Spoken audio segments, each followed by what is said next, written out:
رسول اللہ صلی اللہ علیہ وسلم کے کردار کی عظمت سیدہ خدیجہ کے سامنے ہے۔ آپ صلی اللہ علیہ وسلم کے دنیا داری کے معاملات سیدہ سے چھپے ہوئے نہیں۔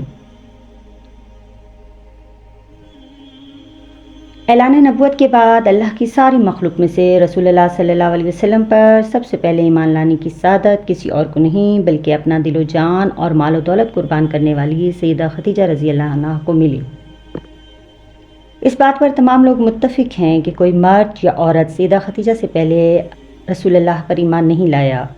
سیدہ خدیجہ رسول اللہ پر نہ صرف ایمان لائیں بلکہ رسالت کی ذمہ داریاں نبھانے میں رسول اللہ کی مدد کی اور مشکل لمحات میں ان کا حوصلہ بھی بڑھایا۔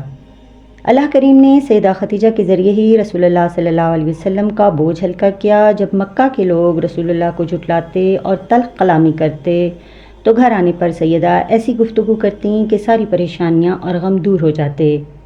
سیدہ خدیجہ کے رسول اللہ پر سب سے پہلے ایمان لانے اور حوصلہ بڑھانے کا صلہ اللہ کریم نے یوں دیا کہ جبریل امین رسول اللہ صلی اللہ علیہ وسلم کے پاس آئے اور کہا، اللہ کے رسول اپنے رب کی طرف سے اور میری طرف سے سیدہ خدیجہ کو سلام پہنچائیے۔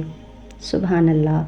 وہ آپ کے لیے کھانے پینے کا کچھ سامان لے کر آ رہی ہیں۔ انہیں خوشخبری دیں کہ اللہ کریم نے ان کے لیے جنت میں موتیوں سے محل بنایا ہے جس میں نہ تو شور ہوگا اور نہ کوئی پریشانی۔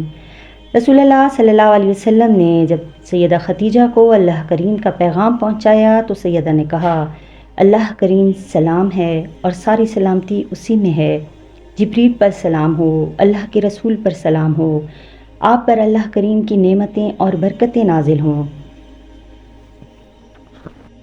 سیدہ خدیجہ کے بعد بچوں میں حضرت علی ابن ابی طالب، جوان مردوں میں حضرت ابو بکر صدیق اور غلاموں میں حضرت بلال حبشی سب سے پہلے ایمان لائے۔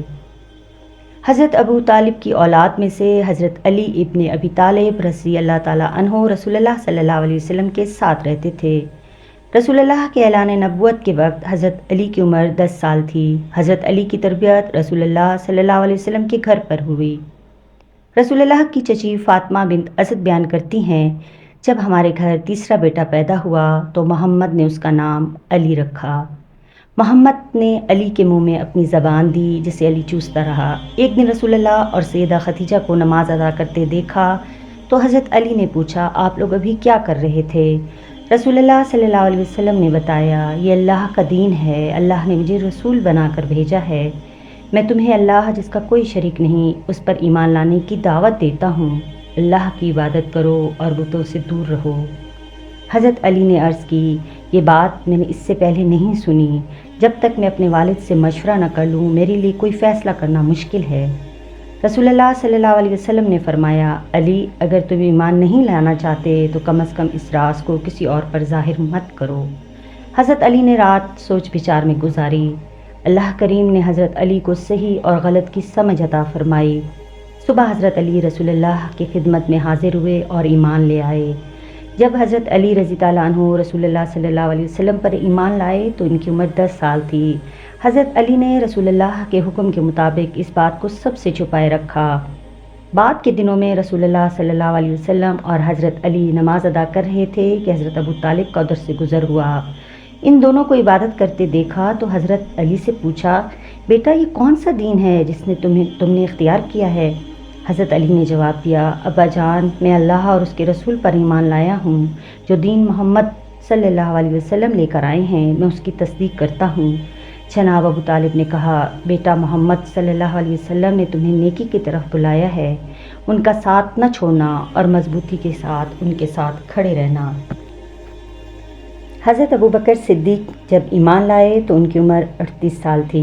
حضرت ابو بکر صدیق رضی اللہ عنہ کے ایمان لانے کے بارے میں رسول اللہ صلی اللہ علیہ وسلم نے فرمایا، میں نے جس کسی کو بھی اسلام قبول کرنے کی دعوت دی وہ غور و فکر کرنے لگا، سوائے ابو بکر کے، نہ وہ جھجکا نہ کوئی بات کی۔ حضرت بلال امیہ بن خلف کے غلام تھے، اس کی بھیڑ بکریاں چراتے تھے۔ جب بلال تک اسلام کی دعوت پہنچی تو وہ فوراً ایمان لے آئے۔ انہوں نے اپنا ایمان کسی پر ظاہر نہیں کیا، غلام ہیں اور جانتے ہیں کہ عرب میں ان کے ساتھ کیا سلوک ہوگا۔ ایک دن کعبہ کا طواف کرنے لگے تو وہاں موجود بتوں کو دیکھ کر بے خیالی میں منہ سے نکلا، وہ ناکام ہے اور نقصان ہے جو تمہاری عبادت کرتا ہے۔ لوگوں کے کانوں میں یہ الفاظ پڑ گئے۔ انہوں نے امیہ بن خلف سے شکایت کی۔ اس نے بلال حبشی سے پوچھا تو انہوں نے سچ سچ بتا دیا کہ وہ رسول اللہ صلی اللہ علیہ وسلم پر ایمان لائے ہیں۔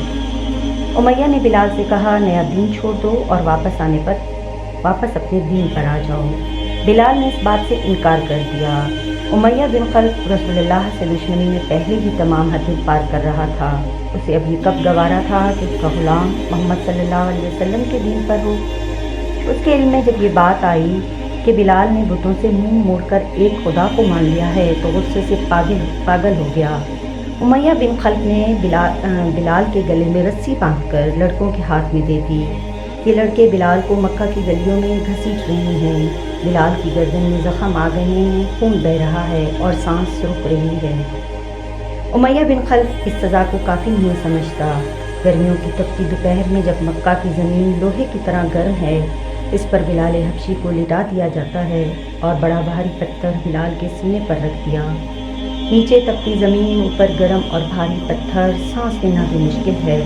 اس سب کے بعد امیہ بلال سے مطالبہ کر رہا ہے، محمد صلی اللہ علیہ وسلم کا دین چھوڑ کر لات و عزیٰ کی عبادت کرو ورنہ یہیں تڑپ تڑپ کر مر جاؤ گے۔ بلال نیم بے ہوشی میں جواب دیتے ہیں، اللہ احد، اللہ ایک ہے، اللہ ایک ہے۔ میں اللہ کے ساتھ کسی اور کو شریک نہیں ٹھہراتا۔